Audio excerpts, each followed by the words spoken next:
RSS ಬಗ್ಗೆ ಮೋಹನ್ ಭಾಗವತ್ ಸಮರ್ಥನೆ ಇನ್ನು ಆರ್ಎಸ್ಎಸ್ ಮುಖ್ಯಸ್ಥನಿಗೆ ಮಾತಿನಲ್ಲೇ ತಿವಿದ ಸಿಎಂ ಸಿದ್ದರಾಮಯ್ಯ. ಭಾಗವತ್ ಹೇಳಿದ್ದಕ್ಕೆಲ್ಲ ನಾವು ಉತ್ತರ ಕೊಡೋದಕ್ಕೆ ಆಗೋದಿಲ್ಲ ಸಿಎಂ ಸಿದ್ದರಾಮಯ್ಯ. ಬೆಂಗಳೂರಿನಲ್ಲಿ ಆರ್ಎಸ್ಎಸ್ ವಿವಾದ ಆಯಿತು.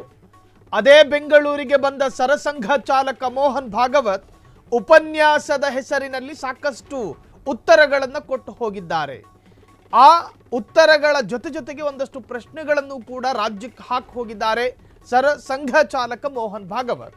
ಆ ವಿಚಾರಕ್ಕೆ ಸಂಬಂಧಪಟ್ಟ ಹಾಗೆ ಸಿಎಂ ಸಿದ್ದರಾಮಯ್ಯ ರಿಯಾಕ್ಟ್ ಮಾಡಿದ್ದಾರೆ. ಸರ್ಕಾರಿ ಜಾಗದಲ್ಲಿ ಚಟುವಟಿಕೆ ಮಾಡೋಕೆ ಅನುಮತಿ ತಗೋಬೇಕು ಅಷ್ಟೇ, ಅವರು ಕೇಳಿದ ಪ್ರಶ್ನೆಗಳಿಗೆಲ್ಲ ಉತ್ತರ ಕೊಡೋದಕ್ಕೆ ಬರೋದಿಲ್ಲ ಮತ್ತು ಕೊಡೋದಕ್ಕೆ ಆಗೋದಿಲ್ಲ. ನಾವು ಮಾಡಿದ ಕಾನೂನು ಅಥವಾ ನಮ್ಮಿಂದ ವ್ಯಕ್ತವಾದ ನಿರ್ಧಾರಗಳು ಎಲ್ಲ ಧರ್ಮಕ್ಕೂ ಅನ್ವಯ ಆಗುವಂತಹ ನಿರ್ಧಾರಗಳು. ಯಾರನ್ನು ಓಲೈಸುವ, ಯಾರನ್ನು ಧ್ರುವೀಕರಣಕ್ಕೆ ಒಳಪಡಿಸುವ, ಯಾರನ್ನು ತುಷ್ಟೀಕರಣಕ್ಕೆ ಒಳಪಡಿಸುವ ಇರಾದೆ, ಉದ್ದೇಶ, ತಾತ್ಪರ್ಯ ನಮ್ಮದಾಗಿರಲಿಲ್ಲ. ಯಾರು ಹೇಳೋದು ಇದನ್ನು? ಕರ್ನಾಟಕದ ಸಿಎಂ ಸಿದ್ದರಾಮಯ್ಯನವರು ಇದಕ್ಕೆ ಉತ್ತರ ಕೊಡ್ತಾ ಮಾತನಾಡ್ತಾರೆ. ಮೋಹನ್ ಭಾಗವತ್ ಸಾಕಷ್ಟು ಪ್ರಶ್ನೆಗಳನ್ನು ಕೇಳೋದು. ನಾವು ಸಂವಿಧಾನಬದ್ಧವಾಗಿ ಕಾರ್ಯಾಚರಿಸ್ತಾ ಇರತಕ್ಕಂತಹ ಒಂದು ಸಂಘಟನೆ, ಬ್ರಿಟಿಷರ ಕಾಲಘಟ್ಟದಲ್ಲಿ ನಿರ್ಮಾಣ ಆದ ಈ ಸಂಘಟನೆ, ಆ ಕಾಲಘಟ್ಟದಲ್ಲಿ ಅವರ ಜೊತೆ ಅನುಮತಿ ಕೇಳಬೇಕಾದ ದರ್ದು ನಮಗಿರಲಿಲ್ಲ. ಹಾಗಾಗಿ ಬ್ರಿಟಿಷರ ಕಾಲ ಬುಡಕ್ಕೆ ನಾವು ಹೋಗಿರಲಿಲ್ಲ. ಅದಾದ ನಂತರ ಭಾರತದಲ್ಲಿ ಸ್ವತಂತ್ರವಾದ ಸರ್ಕಾರ ರಚನೆಯಾಯಿತು.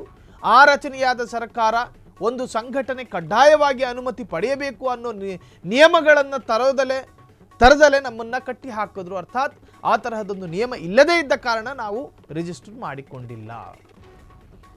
ಇನ್ನು ನಮ್ಮ ಸಂಘ ಪರಿವಾರಕ್ಕೆ ಹೊರಗಡೆಯಿಂದ ಹಣ ಬರೋದಿಲ್ಲ, ನಮ್ಮ ಸ್ವಯಂ ಸೇವಕರೇ ಹಣವನ್ನು ಕೊಡುವುದರಿಂದ ಗುರುದಕ್ಷಿಣೆ ಹೆಸರಿನಲ್ಲಿ ಹಣ ಸಂಗ್ರಹ ಆಗುತ್ತೆ. ಅದಕ್ಕೆ ತಕ್ಕದಾದ ಟ್ಯಾಕ್ಸ್ಗಳನ್ನು ಕೂಡ ನಾವು ಸರ್ಕಾರಕ್ಕೆ ಕಟ್ತಾ ಇದ್ದೀವಿ. ನಮ್ಮನ್ನು ಟೀಕೆ ಮಾಡಿದವರ ವಿರುದ್ಧ ನಾವು ಮಾತನಾಡೋದಿಲ್ಲ, ಕಾರಣ ಟೀಕೆಯೇ ನಮ್ಮನ್ನು ಪ್ರಸಿದ್ಧಗೊಳಿಸುತ್ತದೆ. ಈ ಹಿಂದೆಯೂ ಅನೇಕ ಬಾರಿ ಪ್ರಸಿದ್ಧಿಗೊಳಿಸಿದೆ. ನಾವು ಈ ದೇಶದಲ್ಲಿ 3 ಬಾರಿ ಬ್ಯಾನಿಗೆ ಒಳಗಾದವರು.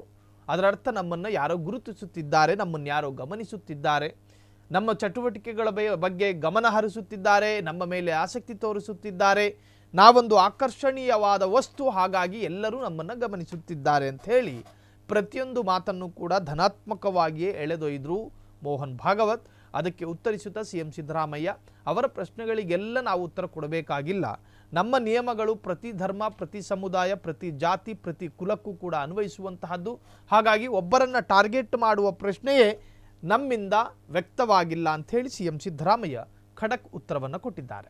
ಕ್ಷಣ ಕ್ಷಣದ ಸುದ್ದಿಗಳಿಗಾಗಿ ಫ್ರೀಡಂ ಟಿವಿ ಸಬ್ಸ್ಕ್ರೈಬ್ ಮಾಡಿ, ಲೈಕ್ ಮಾಡಿ ಹಾಗೂ ಫಾಲೋ ಮಾಡಿ. ಹೊಸ ಸುದ್ದಿಗಳ ನೋಟಿಫಿಕೇಶನ್ಗಾಗಿ ಬೆಲ್ ಐಕಾನ್ ಮೇಲೆ ಕ್ಲಿಕ್ ಮಾಡಿ.